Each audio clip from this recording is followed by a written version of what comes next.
Hello, everyone. My name is Tavis Linsin, and I'd like to introduce my colleague and collaborator, Erin.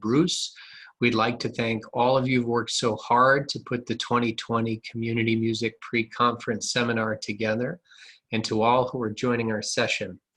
Today, I'm going to present results from an evaluation we conducted together during the 2018-19 academic year of the When Patients Heal You program at Boston University. The program is run at BU by the BU Arts Lab, an innovative on-campus group challenging artists to reimagine the role of arts in society. Each year, beginning in 2012, epilepsy patients treated at the Boston Medical Center are invited to participate in the program. Patients are referred to as artists, a term I will apply throughout the rest of this presentation. When Patients Heal You pairs artists with BU students. Artists and students work together to prepare and perform a concert at BU featuring the musical selections of BMC artists. Our work is anchored in two bodies of research. The first area of research explores the intersection of music and well-being, and the second focuses on the contributive pathways of music and the arts. On the left, you see Boston Medical Center, and on the right, the College of Fine Arts at BU, with When Patients Heal You in the Arts Lab in the center. We use two theoretical lenses in our study. The first, an ecological framework adapted from Bronfenbrenner. We chose this framework because it emphasizes relationships. We were primarily interested in relationships formed among artists and students, represented in the center of the bullseye, and then those relationships within the context of When Patients Heal You and the Arts Lab. We also drew upon the capabilities framework developed by Martha Nussbaum. This normative framework emphasizes freedom, choice, and dignity at an individual level. Capabilities are defined by Nussbaum as the answer to the question, what is each person able to do and be? The capabilities framework aligned well with our research, in part because the goals espoused in it are congruent with many of the outcomes When Patients Heal You staff seek for participants. The research questions that guided our inquiry are, what are participants' perceptions of the relationships they form with one another during the program? How do participants understand their roles in these relationships? What do participants experience through their involvement in When Patients Heal You? How do participants feel these experiences are shaped by the program structure and content? And what influences, if any, do participants feel that the program has had on their lives? We used a case study research design and focused our inquiry on the When Patients Heal You program itself. Our data sources included 8 semi-structured artist interviews, 2 student focus groups, field observations, and other data sources. Throughout the research process, we identified and addressed threats to validity in the work and drew upon multiple meaning-making approaches aligned with our design and method. This is a bit of descriptive information about our sample. Moving on to our findings, artists indicated they formed and deepened relationships with themselves as a result of their participation in the program. They reported building self-confidence, self-esteem, and several indicated they were able to grow musically. Artists reported they gave and received support from other artists in When Patients Heal You. Forms of support included artistic mentorship and inspiration, guidance and encouragement related to epilepsy, and friendship. Artists and students indicated they built mutually supportive relationships with one another. All participants reported that support flowed primarily from the artists to the students. Students indicated they received mentorship from the artists, including learning from artists' deep and profound life experiences.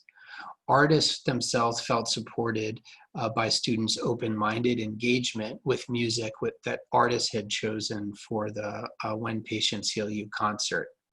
Artists described close relationships with Boston Medical Center and program staff. They expressed joy in being able to offer their music as a gift to medical workers, and particularly their neurologists who had done so much for them. BNC and BU staff sought to create opportunities where artists would not be defined or limited by their medical condition and could express their freedom, agency, and creativity to the world. According to artists, the program concert offered them an opportunity to deepen relationships with family and friends. They indicated they were able to express themselves and their artistry, to telegraph their strengths as individuals. And some artists also used the concert as a venue to share openly about their medical condition, sometimes through song. Artists indicated they often received recognition and support from their audience, and as a result, felt empowered by that engagement. Finally, some artists felt they were able, through the program, to speak directly to others within the epilepsy community and to serve as positive examples and inspire hope. Artists were divided in their views about whether and to what extent participation in the program promoted their well-being or physical health directly. For example, no artists indicated that they felt the frequency or intensities of their seizures diminished as a result of participation. Multiple artists indicated that they felt, though, senses of connectedness with others as a result of the program, that they became more visible and recognized by others, that they were able to form supportive relationships, that they were able to offer support to others, that they felt valued. And one participant indicated that participation in When Patients Heal You was in and of itself a performance of health. The BMC neurologist we spoke with explained that in her practice, she had not observed a direct correlation between epilepsy patients' physical health and their engagement in When Patients Heal You or in music generally. She did indicate that there is a substantial comorbidity of epilepsy and depression. To the extent engagement in When Patients Heal You might mitigate artists' possible feelings of depression, she reasoned, participation in the program could be positively linked to health outcomes, though additional research is needed here to support that hypothesis. Med students and School of Music student participants alike indicated they benefited from their participation in three primary ways: musical, academic, and fun. Participation in When Patients Heal You was an antidote to academic burnout, they said. All students indicated that they were able to deepen their musical and artistic abilities. Music students indicated they learned to improvise, some for the first time, and to listen more deeply to the artists they were collaborating with. The medical students, all musically trained, indicated that the program provided a valuable musical outlet. Music students indicated that the program expanded their conception of music making and music education. And medical students said experience in the program helped them to see artists as humans, not only as patients. And they acknowledged that the program challenged the traditional doctor-patient hierarchy in powerful and traditional ways. So here we show aspects of the program environment itself that we believe contributed to artists and students' positive experiences. These key aspects of the program culture are that it is anti-hierarchical, improvisatory, caring, arts and learning positive, patient-centered, participant-centered, and diverse. Aspects of the When Patients Heal You program appeared to function to neutralize or even reverse power differentials between participants.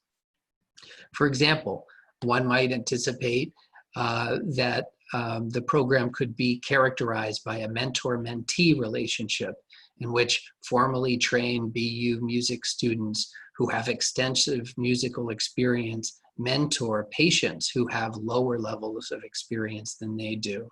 And one might further expect BU medical students would relate to artists in a manner that resembled a hierarchical doctor-patient relationship. In reality, Erin and I did not observe, nor did participants feel the presence of these power differentials. To the contrary, artists felt empowered.